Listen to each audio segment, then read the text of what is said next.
against the sea. Police and the ambulance rescue squad were called to the scene, but first to arrive, the ambulance rescue squad was able to breathe.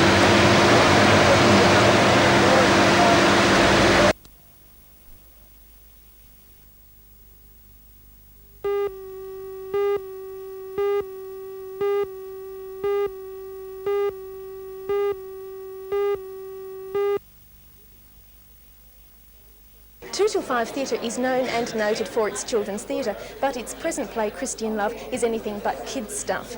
This very much adults-only play is an examination of the life of John Reginald Christie, the mass murderer. I asked Barney Langford, who's a director of Two till Five Theatre and an actor in Christian Love, why the move into adults theatre. We're not actually exclusively a children's theatre, we are Two till Five community theatre. And part of our plans for next year, if we get our grant money, which we've applied for, is to move into the adult area, senior citizens, unemployed people, for want of a better word, women at home. So I guess this is the first step.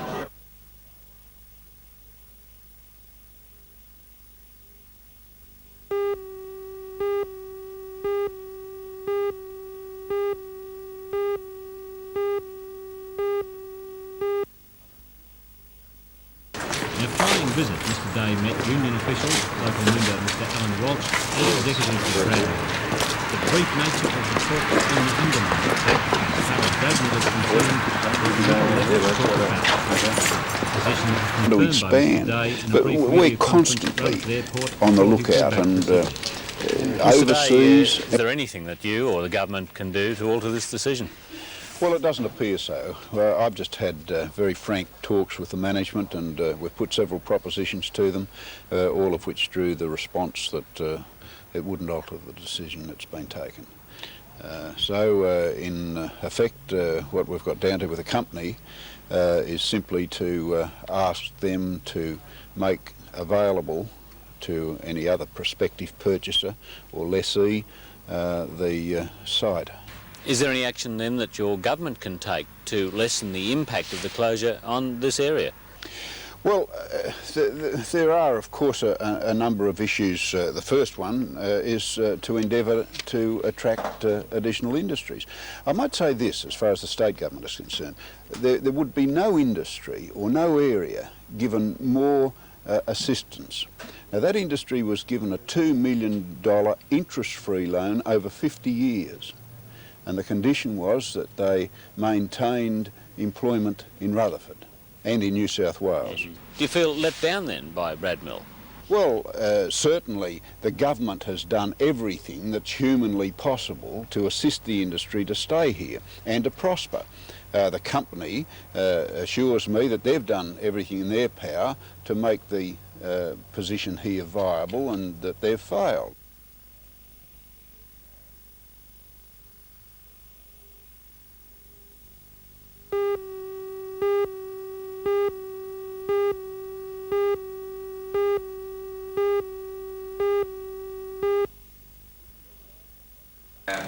Even the organisers of the public meeting called to discuss a We'll talk on what you've done. daycare You're centres in undoubtedly of Newcastle Elizabeth, who was our surprised second by the speaker, large and Wendy, attendance. our Many third of those speaker. who Elizabeth came were spoke on professionals working the with the health. mentally ill, others From friends what I've and found is the relatives of those who understand, need and assistance. they seem to think we are violent. According to social worker Basically, Joanne on Walker, some people have got the roll-up up at the sleeping meeting during the reflects day, the having real nothing need to do. The health for department will psychiatric give us daycare something centres away with from the hospital Richmond report. environment. At the moment, people are thinking of running one centre one day a week in Newcastle City with community health staff as well as hospital staff and working it that way, just in a church hall which we can get on the cheap. And the Hunter Region Rehabilitation Service, they're also planning on offering some short-term programs which maybe later on can be placed out in the community.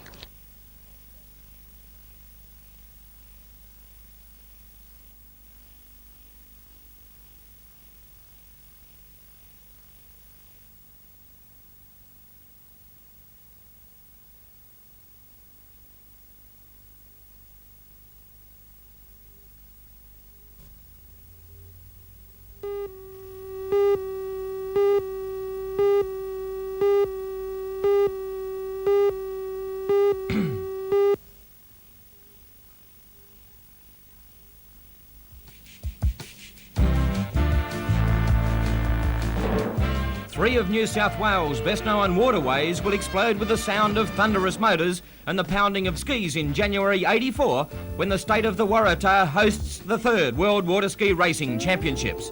Women and men will test their individual skill and strength and also the reliability of their boats in 3 races designed to add a new dimension to the word excitement.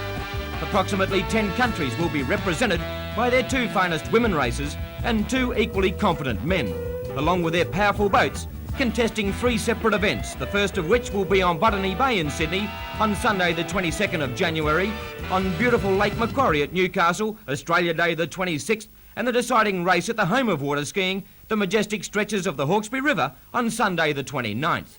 International computer giant Honeywell will be the major sponsor, and they will be ably supported by Qantas, the Hilton Hotel Group and Cinzano. Conditions for the World Ski Racing Championship state that competitors must race in 3 different water conditions: the wild and woolly sea of Botany Bay, the unpredictable surface of Lake Macquarie, and the relative calm but very quick waters of the Hawkesbury River. 2 races, Botany Bay and Lake Macquarie, will be run over a 9-kilometre triangular course, 10 laps of which must be completed. On the Hawkesbury River, 90 kilometres will also be the distance, so it will be no event for the weak or the faint of heart.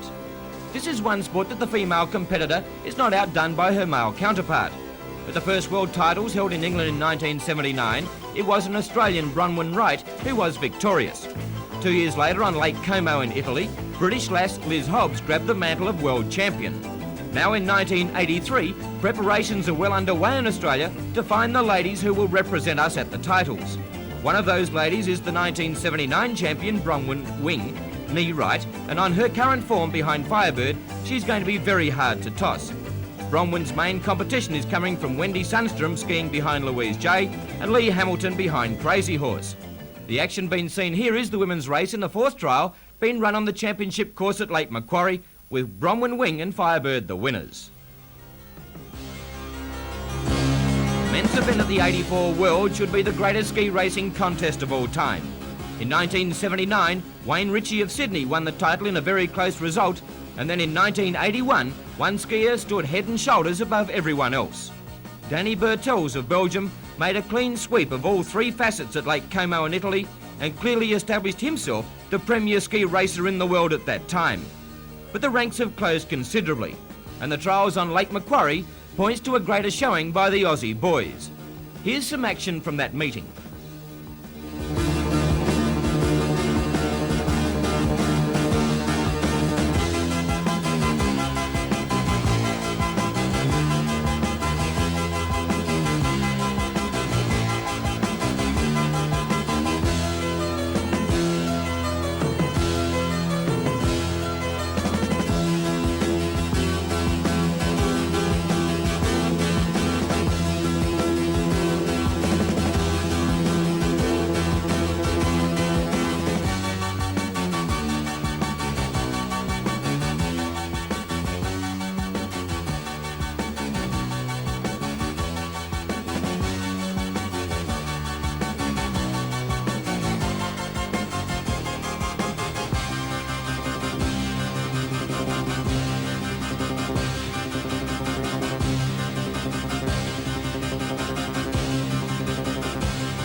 But in the final analysis of the 4th trial was that assassin and skier Jeff Hardacre are the combination to beat. However, Rory Brown and Bruce Fletcher, behind the judge and +1 respectively, will be very hard to keep out of the team. If the World Championships are as competitive as these recent trials, we are bound to witness some breathtaking power and finesse from Crafton skiers. And may the best team win.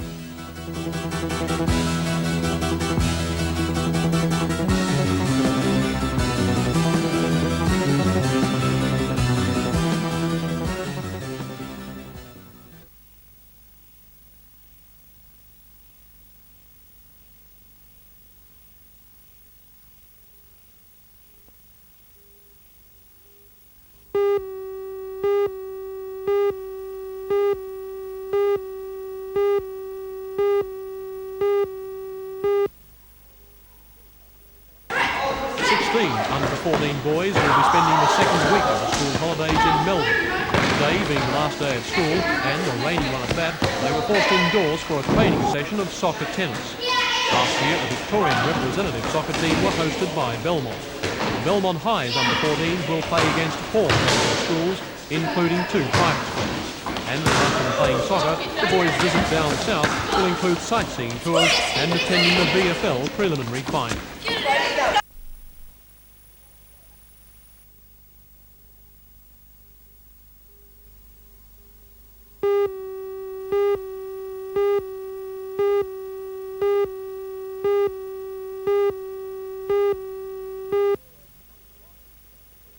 Among the riders who have entered is Luke Tynan, seen here, a potential Olympic competitor. The cross-country phase is probably the most exciting from a spectator point of view. Another top competitor will be Heath Ryan, who regularly rides at international level. It's the first time the Dungog Horse Trials Committee has conducted an event of this type, so for dressage, show jumping and cross-country horse enthusiasts, this weekend at Tabell Creek Racecourse is a must.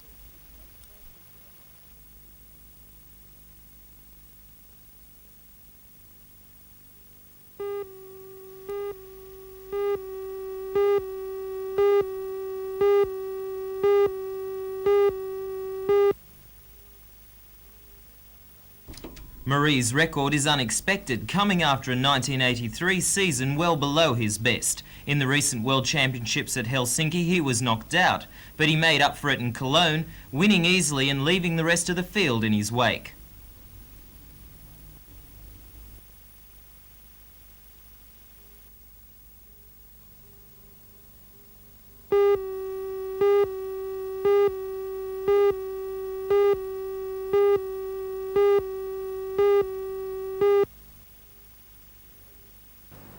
Two days of torrential rain has left many towns and villages in the Basque region and neighbouring provinces 2 days of torrential rains have left many towns and villages Rescue efforts have been hampered by downed power lines, collapsed bridges and flooded roads.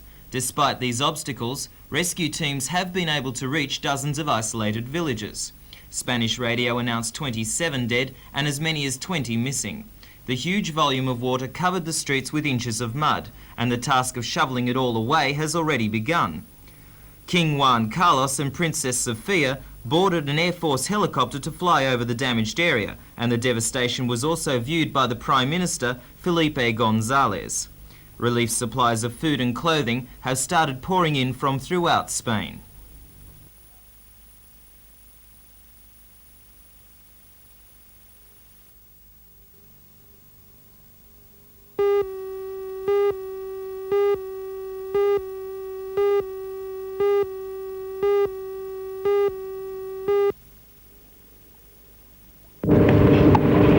Yesterday in Adelaide, the United States team withstood a strong challenge from the Australians to run out victors 93 games to 63 in the first of a 6-city series.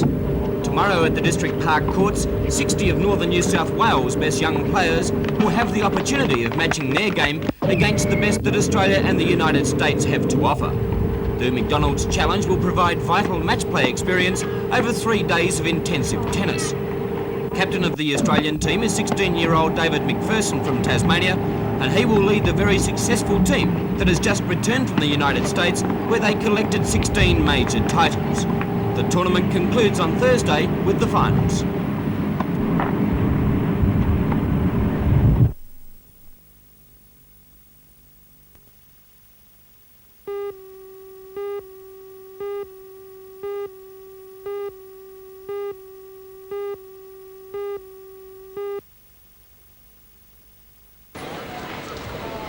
There's little resemblance here anymore to the old store days.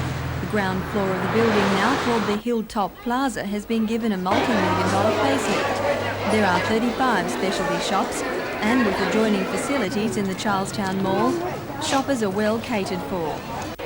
An outside walkway leads to parking above for 260 cars. The new complex is close to another major shopping centre and a proposed one. But the developer, Mr. Kurt Bicardi, doesn't think there's an oversupply. Of course not. A city, a normal city do go. I do prefer to expand the city instead of using those small suburb shopping centres. The finishing touches to the plaza are still being made. While some retail space is empty, there are a number of other attractions to see, like bread being baked at the bread shop and plenty of delights for the kids.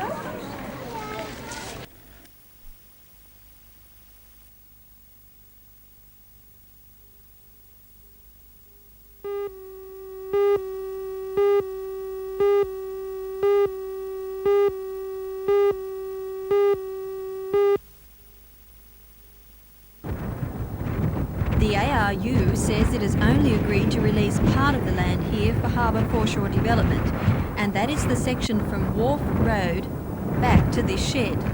The other side the union wants. It contains, among other things, the diesel maintenance section. ARU Northern Organiser Mr Ray Conway says the union is prepared to fight again to keep this section of land. We will be opposing it unless we can come up with, or unless the government can come up with a more feasible proposal of other than we're moving you to Broadmeadow. So Ray, again the union looks like holding up this development. Do you think you'll have the support of Newcastle if you do that? Look, we don't look like holding up the development regarding the harbour foreshore plans. Now that's stage one. We've agreed that they can work and beautify, or whatever you like to call it, in that area.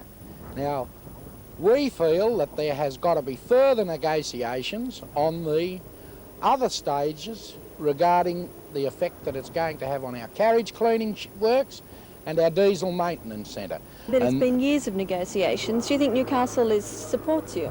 Well, look, my first and foremost responsibility as a trade union organiser is to the people who I represent within that union. And that's the way I have to operate regarding what the people of Newcastle might think of me or think of the ARU.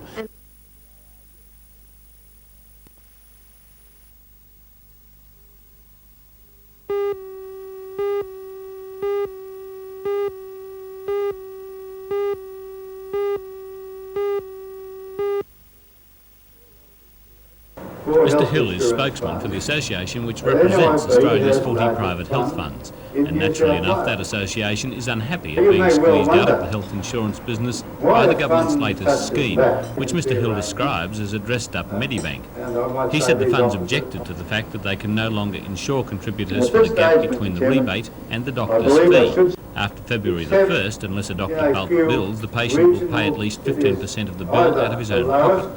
The funds are also bitter. They've not been appointed agents for Medicare. They say they can do it more efficiently and cheaper than the government's own organisation. But in spite of these problems, Mr Hill says he's confident the health funds will survive. Under fairly recent negotiations with the government, the Minister has agreed to allow the health insurance funds to diversify into other areas, and this may well help a lot of funds to survive. That will be, what, packages covering all sorts of other medical services? Well, there'll be packages covering medical services. They'll be able to expand their ancillary packages, but there's a limit, of course, to the expansion you can provide for that, because a lot of them now provide very comprehensive packages. But expand into other non-health areas, perhaps general insurance of one kind or another.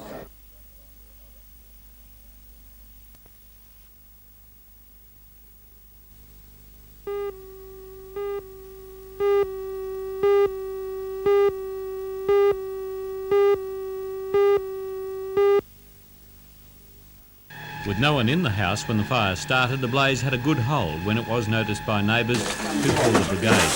Flames were leaping through the roof when Cardiff firemen reached the scene, and although the fire was extinguished in about 10 minutes, considerable damage was done by heat and smoke. The smoke inside the house was so intense that the first firemen in were forced to use breathing apparatus. The owners of the house, shocked by the scene which confronted them when they arrived home, had just one question: where do we start to clean up?